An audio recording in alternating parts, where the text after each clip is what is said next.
এই 12টি স্থান রয়েছে পৃথিবীর বুকের মধ্যে, যে এই 12টি স্থানের মধ্যে দোয়া কবুল হয়। যে সমস্ত স্থানে, যে সমস্ত জায়গায় দোয়া কবুল হয়, এর মধ্যে অন্যতম একটি স্থান, প্রথম নাম্বার স্থান হলো আরাফার ময়দান। এক নম্বর কি বলেন? আরাফার ময়দানে দোয়া কবুল হয়। এই তো হজ্জের মৌসুম আসতেছে, হাজী সাহেবরা যখন হজ করতে যান আরাফার ময়দানে 9ই জিলহজ অবস্থান করেন। ওই আরাফার ময়দানে থাকা অবস্থায় ওই জায়গার বৈশিষ্ট্যই হলো এটা, যে ওই স্থানে থাকা অবস্থায় কোনো বান্দা, কোনো বান্দি যদি আল্লাহ তাআলার নিকট দোয়া করে, তো আল্লাহ রব্বুল আলামিন সেই দোয়াকে কবুল করেন। নবীজি সাল্লাল্লাহু আলাইহি ওয়াসাল্লাম তার পবিত্র জবানিতে ইরশাদ করেছেন, সর্বোত্তম দোয়া হলো আরাফার দিনের দোয়া। সর্বোত্তম দোয়া কোনটা? আরাফার দিনের দোয়া। তার মানে এক নম্বর বিষয় আমরা পাইলাম যে আরাফার ময়দানে দোয়া কবুল হয়। ওই স্থানে যারাই অবস্থান করবে, যারা যাবে, ওই স্থানের বৈশিষ্ট্য এটা যে ওইখানে যেই ব্যক্তি দোয়া করবে ওই ব্যক্তির দোয়ায় আল্লাহ তাআলা কবুল করেন। আমরা দোয়া করে আল্লাহ রব্বুল আলামিন আমাদেরকে আরাফার ময়দানে যাওয়ার তৌফিক দান করেন। যারা একবার গিয়েছি বারবার যাওয়ার তৌফিক দান করেন, সকলেই বলি আমিন। দ্বিতীয় নাম্বার হলো মুজদালিফা। দ্বিতীয় নাম্বার কি? মুজদালিফা। এটাও হজ্জের কার্যক্রমের মধ্যে অন্যতম একটা কার্যক্রম। ওই রাতের মধ্যে মুজদালিফায় রাতের অংশ থাকতে হয়, রাতের শেষাংশে থাকতে হয়। ওই মুজদালিফায় যখন অবস্থান করবে রাতের বেলায়, ওই মুজদালিফায় অবস্থানরত অবস্থায় হাজী সাহেবদের দোয়াকে আল্লাহ তাআলা কবুল করে থাকেন।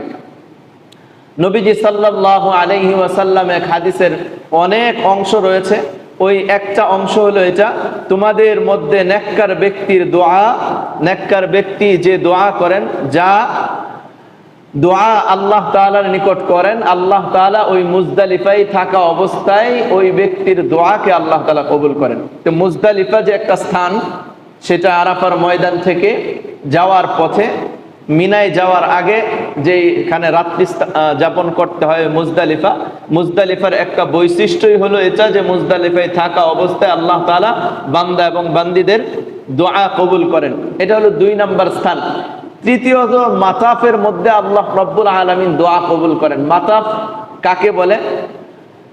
ওই যে কাবা শরীফ আছে, যেদিকে ফিরে আমরা নামাজ আদায় করি, বাইতুল্লাহ, এই বাইতুল্লাহর চতুর্দিকের স্থানটাকে মাতাফ বলা হয়। যেখানে 7টা চক্কর দেওয়া হয়, যেখানে 7টা চক্কর দেওয়া হয়, তাওয়াফ করা হয়, তাওয়াফের স্থানের নাম হচ্ছে মাতাফ। তাওয়াফের স্থানের নাম কি? মাতাফ। অর্থাৎ হাজী সাহেবরা যখন যান বা উমরা করতে যান, এর বিশেষ একটা আমল হলো তাওয়াফ করা। 7 চক্করে এক তাওয়াফ পূর্ণ হয়। তো যেই স্থানে আপনি তাওয়াফ করেন, নির্ধারিত স্থান আছে, এই নির্ধারিত স্থানের মধ্যে মাতাফের এই স্থানটার মধ্যে যে ব্যক্তি থাকে, ওই স্থানের বৈশিষ্ট্যই এটা যে ওইখানে থাকা অবস্থায় আল্লাহ রব্বুল আলামিন দোয়া কবুল করেন। তাহলে 1 নম্বর আমরা পাইলাম আরাফার ময়দানে দোয়া কবুল হয়। দ্বিতীয় নম্বর মুজদালিফায় দোয়া কবুল হয়। 3 নম্বর মাতাফে থাকা অবস্থায় দোয়া কবুল হয়, অর্থাৎ কাবার চত্বরে থাকা অবস্থায় দোয়া কবুল হয়। 4 নম্বর মুলতাজামে দোয়া কবুল হয়। মুলতাজাম কাকে বলে?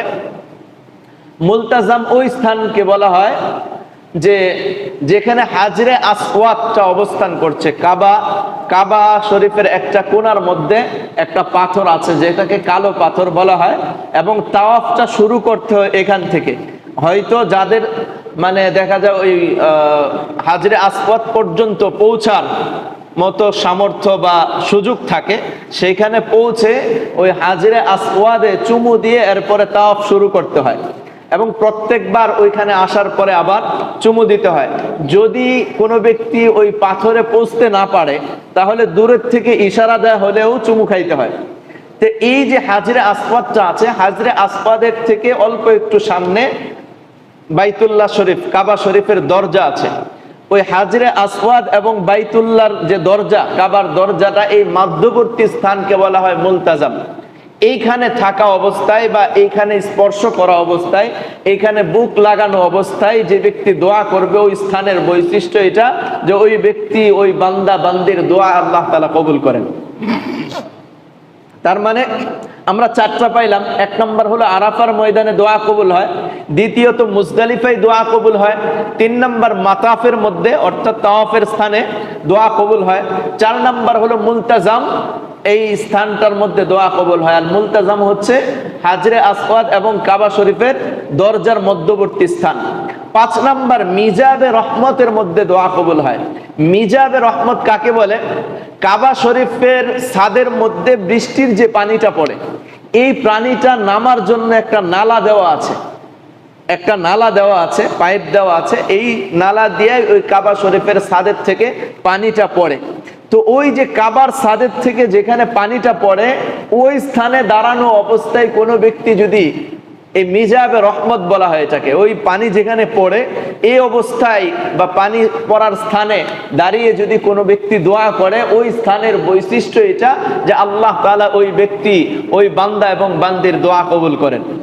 তো মিজাবে রহমত, তার মানে আমরা পাইলাম আরাফার ময়দানে দোয়া কবুল হয়, মুজদালিফায় দোয়া কবুল হয়, এরপরে মাতাফের মধ্যে তাওয়াফের স্থানে দোয়া কবুল হয়, মুলতাজামে দোয়া কবুল হয়, মিজাবে রহমতের মধ্যেও দোয়া কবুল হয়। এরপরে আসেন কাবার ভিতরে দোয়া কবুল হয়। কাবা শরীফের ভিতরে যদি কেউ প্রবেশ করতে পারে, এটা আর সাধারণ মানুষের প্রবেশের অনুমতি নাই। সাধারণ মানুষের কি নাই? প্রবেশের অনুমতি নাই। ওই মিজাবে কাবার ভিতরে যদি কোনো ব্যক্তি প্রবেশের সৌভাগ্য অর্জন করতে পারে, আলহামদুলিল্লাহ, বিশেষ পৃথিবীর বুকের যে বিশেষ কিছু মেহমান আছে অথবা হাফেজে কোরআন যারা বিজয়ী হয় সারা পৃথিবীর মধ্যে, সৌদির মধ্যে, এদেরকে ওই ভিতরে প্রবেশের সুযোগ দেওয়া হয়। তো কাবার ভিতরে থাকা অবস্থায় কি হয়? দোয়া কবুল হয়। আল্লাহ রব্বুল আলামিন কাবার ভিতরে যে সবাই প্রবেশ করতে পারবে না, এটা তো আল্লাহ তাআলা জানেন। জানেন কি জানেন না? আল্লাহ তাআলা জানতেন যে সকলেই কাবার ভিতরে প্রবেশ করতে পারবে না, কিন্তু কাবার যে সীমানাটা আছে, রাসূলুল্লাহ সাল্লাল্লাহু আলাইহি সাল্লামের পূর্বে ইব্রাহিম আলাইহিস সালাতু ওয়াস সালামের যে নকশায় কাবাটা তৈরি করেছিলেন, ওইটার মধ্যে যে এখন হাতিমে কাবা যেটাকে বলা হয়, অর্থাৎ কাবার বাহিরের, কাবার দেয়ালের সাথে আরেকটা দেয়াল দেওয়া আছে, একটু ঘোরানো, একটা ঘোরানো একটা দেয়াল দেওয়া আছে। এইটাও মূলত কাবার ভিতরের অংশ ছিল, এটা কাবার ভিতরের অংশ ছিল। পরবর্তীতে রাসূলুল্লাহ সাল্লাল্লাহু আলাইহি ওয়াসাল্লাম এর জামানায়, রাসূল সাল্লাল্লাহু আলাইহি ওয়াসাল্লামের নবুয়ত প্রাপ্তির পূর্বে এই কাবা শরীফকে ভেঙে আবার নতুন করে নির্মাণ করা হয়। ওই নির্মাণের সময় ওইখানে যারা ছিল তারা এই নিয়ত করেছিল যে প্রত্যেকের হালাল টাকা দিয়ে এটা নির্মাণ করবে, হারাম কোনো কিছু এটার মধ্যে ব্যয় করবে না। তো সেই হিসাবে হালাল যে পরিমাণ অর্থ তাদের কাছে ছিল, এই অর্থ দ্বারা কাবার যে আগের যে ইব্রাহিম আলাইহিস সালাতু ওয়াস সালাম যেভাবে নির্মাণ করেছিলেন, ওইভাবে নির্মাণ করলে দেখা যায় তাদের হালাল টাকা দিয়ে ওইটুক সহ নির্মাণ করা সম্ভব হয় না। যার কারণে ওই মাতা হাতিমে কাবা, যেটা বর্তমানে কাবার বাহিরে আছে কিন্তু একটা দেয়াল দেয়া আছে, এইটুক বাদ দিয়ে 4 কোণা বিশিষ্ট কাবা শরীফকে নির্মাণ করা হয়। মূলত ওই হাতিমে কাবা যেটা, এটাও কাবার ভিতরের অংশ। কাবার ভিতরে যেহেতু দোয়া কবুল হয় আর এইখানে সকল মানুষ প্রবেশ করতে পারবে না, আল্লাহ রব্বুল আলামিন এই সুযোগ কিয়ামত পর্যন্ত মানুষকে দেওয়ার জন্য ওই হাতিমে কাবাটা কাবার বাহিরে, কাবার যে দেয়াল আছে দেয়ালের বাহিরে রেখে দিয়েছেন, যেন ওই হাতিমে কাবায় কোনো ব্যক্তি প্রবেশ করে 2 রাকাত নামাজ পড়লে সে কাবার ভিতরে নামাজ পড়ার সওয়াব পাবে। আর ওই কাবার হাতিমে কাবাতে দাঁড়িয়ে কোনো ব্যক্তি বসে যদি দোয়া করে, তো আল্লাহ রব্বুল আলামিন কাবার ভিতরে থাকা অবস্থায় দোয়া করলে যেরকম কবুল হয় ওইরকম কবুল করে নেবেন, যেহেতু এটা কাবার ভিতরের অংশই ছিল। তো এই জন্য কাবার ভিতরেও দোয়া কবুল হয়। তো আমরা যারা কাবার ভিতরে দরজা খুলে প্রবেশ করতে পারবো না, তারা অন্তত যারা হজ করতে যায়, উমরা করতে যায়, ওই হাতিমে কাবার ভিতরে একটু প্রবেশ করে, যদিও ওইখানে অনেক বিড়াবিড়ি হয়, অনেক কষ্ট হয় প্রবেশ করতে, তো ওইখানে একটু চেষ্টা করে হলেও কাবার ভিতরের সওয়াব অর্জন করার উদ্দেশ্যে সেখানে 2 রাকাত নামাজ পড়ার চেষ্টা করি। আল্লাহ তাআলা কাবার ভিতরে নামাজ পড়ার সওয়াব দান করবেন। ওটা যেহেতু কাবার ভিতরেই ছিল, আর দোয়াও কবুল হয় সেখানে। তাহলে আমরা কয়েকটা বিষয় পাইলাম। এক নাম্বার হলো আরাফার দিনে, আরাফার ময়দানে দোয়া কবুল হয়। আরাফার স্থানের বৈশিষ্ট্য হলো দোয়া কবুল হবে। এরপরে মুজদালিফায় দোয়া কবুল হয়। এরপরে হচ্ছে মাতাফের মধ্যে তাওয়াফের স্থানে দোয়া কবুল হয়। মুলতাজামে দোয়া কবুল হয়। মিজাবে রহমত এখানে দোয়া কবুল হয়। আর আপনাদেরকে আরো একটা বিশেষ বিষয় জানিয়ে রাখি, মিজাবে রহমত অর্থাৎ কাবার ছাদের যে পানিটা পড়ে, এটা কিন্তু কাবার অন্য কোনো সাইডে পড়ে না, ওইটা হাতিমে কাবার ভিতরেই পড়ে। হাতিমে কাবার ভিতরেই ওই দিক দিয়ে নালা দেওয়া, অর্থাৎ আপনি যেটা কাবার অংশ আগে ছিল পরবর্তীতে কাবার ভিতরের অংশ হিসাবে নেওয়া হয় নাই, ওইখানেই মিজাবে রহমত। আর বিশেষ করে মিজাবে রহমত যেখানে ওই কাবার ছাদের পানি পড়ে, ওই বরাবর দাঁড়িয়ে যদি আপনি দোয়া করেন কবুল হবে। আবার ওইটা হচ্ছে কাবার ভিতরের অংশ, সেই হিসাবে সেখানেও দোয়া কবুল হবে। আল্লাহ রব্বুল আলামিন আমাদেরকে সেই স্থান পর্যন্ত পৌঁছে সেখানে দোয়া করার তৌফিক দান করেন, সকলেই বলি আমিন।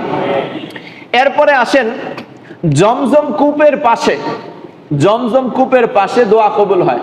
জমজম কূপটা এখন যদিও নাকি নির্ধারিত নাই, যদি যারা মুআল্লিম থাকেন তাদের দিক নির্দেশনায় যদি আপনারা যেতে পারেন, তাহলে জমজম কূপটা যে স্থানে আছে ওই স্থানে যদি ওই স্থানের আশেপাশে দাঁড়িয়ে বসে কোনো ব্যক্তি দোয়া কবুল করে, দোয়া করে আল্লাহ রাব্বুল আলামিন সেই দোয়াও কবুল করবেন। এটা গেল 7 নম্বর দোয়া কবুলের স্থান। 8 নম্বর হলো সাফা পাহাড়ে। সাফা এবং মারওয়া দুইটা পাহাড় আছে, যেটার মধ্যে ওই হাজেরা আলাইহিস সালাতু ওয়াস সালামকে যখন হযরতে ইব্রাহিম আলাইহিস সালাতু ওয়াস সালাম তার শিশু সন্তান ইসমাইল আলাইহিস সালাতু ওয়াস সালামকে রেখে চলে গেলেন, এরপরে হাজেরা আলাইহিস সালাতু ওয়াস সালামের কাছে খাবার শেষ, পানি শেষ, বুকের দুধ শুকিয়ে গেছে, বাচ্চায় পিপাসায় কাতর, এই কারণে তিনি পানির খোঁজে একবার সাফা পাহাড়ে আর একবার মারওয়া নামক পাহাড়ের মধ্যে দৌড়াদৌড়ি করেছিলেন। তো ওই যে সাফা পাহাড়টা আছে, এই সাফা পাহাড়টা পাহাড়ের মধ্যে থাকা অবস্থায় কোনো ব্যক্তি যদি সাফা পাহাড়ে থেকে দোয়া করে, ওই স্থানে দোয়া আল্লাহ তাআলা কবুল করেন। এটা কাবা থেকে দক্ষিণ পূর্ব 130 মিটার দূরে। কাবার যে কাবাটা আছে, কাবা শরীফটা, এই কাবা শরীফ থেকে দক্ষিণ পূর্ব দিকে 130 মিটার দূরে অবস্থিত এই পাহাড়টা। যদিও এখন পাহাড়ের আকৃতিতে নাই, কিন্তু এখানে পাহাড়ের কিছু অংশ আছে, সেটা মানুষের তা কি বলে, এটা সাই করার জন্য, এখানে দৌড়াদৌড়ি করার জন্য 7 চক্কর এখানেও দিতে হয়, এজন্য সহজ করে দিয়েছে, তালা তালা করে দিয়েছে, নিচতলা, দ্বিতীয় তলা, তৃতীয় তলা, এরকম তালা তালা করে দিয়েছে যেন প্রত্যেক তালায় এটা করতে পারে।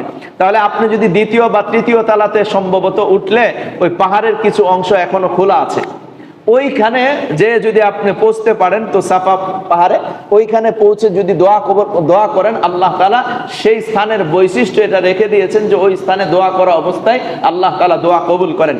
এরপরে হলো মারওয়া নামক পাহাড়, যেটা কাবা থেকে 300 মিটার উত্তর পূর্ব দিকে অবস্থিত। এই মারওয়া নামক পাহাড়ের মধ্যে, ওইখানে মারওয়া নামক পাহাড়ে যদি উঠেন, ওইখানে উঠা অবস্থায় ওই পাহাড়ের বৈশিষ্ট্য এটা যে ওই পাহাড়ে থাকা অবস্থায় আপনি দোয়া করলে আল্লাহ রাব্বুল আলামিন সেই দোয়া কবুল করবেন। তাহলে পাইলাম সাফা পাহাড়েও দোয়া কবুল হয়, মারওয়া নামক পাহাড়েও দোয়া কবুল হয়। এরপরে 10 নম্বর হলো মাসআতে দোয়া কবুল হয়। মাসআ কি জিনিস? মাসআ হলো সাফা এবং মারওয়া পাহাড়ের মধ্যবর্তী একটা স্থান আছে, বর্তমানে সেটার মধ্যে সবুজ বাতি জ্বালিয়ে দেওয়া হয়েছে। এই জায়গাটায় আপনি যখন এক পাহাড় থেকে আরেক পাহাড়ে যাবেন, তো এই স্থানটুকু নির্ধারিত করা আছে, এইখানে একটু দৌড় দিতে হয়, একটু দৌড়ের ভরে যাইতে হয়, তো এইটাকে মাসআ বলা হয়। তো এই স্থানের মধ্যে থাকা অবস্থায় আপনি যদি রব্বুল আলামিনের নিকট দোয়া করেন, তো এই স্থানের বৈশিষ্ট্য হলো আল্লাহ তাআলা এই স্থানে থাকা অবস্থায় বান্দা বান্দি যে দোয়া করে ওই দোয়া কবুল করেন। তো মাসআ। আরেকটা হলো 3 জামারাতে দোয়া কবুল করেন, অর্থাৎ আপনি হজ্জের মৌসুমে যখন যাবেন, হজ করবেন, হজ করা অবস্থায় মিনা থেকে যখন আপনি রওনা দিবেন, আপনার ওই শয়তানকে কঙ্কর নিক্ষেপ করার জন্য 3টা পিলার দেওয়া আছে, ওই 3টা জামরা বলা হয়। ওই 3টা পিলারের নিকটবর্তী থাকা অবস্থায় 7টা করে কঙ্কর যে নিক্ষেপ করা হয়, ওই 3 জামরার নিকটে আল্লাহ তাআলা দোয়া কবুল করেন। তাহলে দোয়া কবুলের জায়গাগুলো আমরা পাইলাম। 1 নম্বর পাইলাম আরাফার ময়দানে দোয়া কবুল হয়, দ্বিতীয়ত পাইলাম মুজদালিফায় দোয়া কবুল হয়, 3 নম্বর মাতাফে দোয়া কবুল হয়, 4 নম্বর হলো মুলতাজামে দোয়া কবুল হয়, 5 নম্বর মিজাবে রহমতের মধ্যে দোয়া কবুল হয়, কাবার ভিতরে দোয়া কবুল হয়। 7 নাম্বার হচ্ছে জমজম কূপের পাশে দোয়া কবুল হয়, সাফা পাহাড়ে দোয়া কবুল হয়। এরপরে হলো মারওয়া নামক পাহাড়ে দোয়া কবুল হয়, মাসআতে দোয়া কবুল হয়। এরপরে 3 জামরাতে দোয়া কবুল হয়। এরপরে আরেকটা বিষয় রয়ে গেছে, সেটা হলো মাকামে ইব্রাহিমের পিছনে দোয়া কবুল হয়। মাকামে ইব্রাহিম আপনারা জানেন, হযরত ইব্রাহিম আলাইহিস সালাতু ওয়াস সালাম যখন কাবা ঘর নির্মাণ করতেছিলেন, তো উপরে ওঠার জন্য কিছু তো সিঁড়ি দরকার ছিল। তো আল্লাহ তাআলা এক বিশেষ পাথর ইব্রাহিম আলাইহিস সালাতু ওয়াস সালামকে দান করেছিলেন।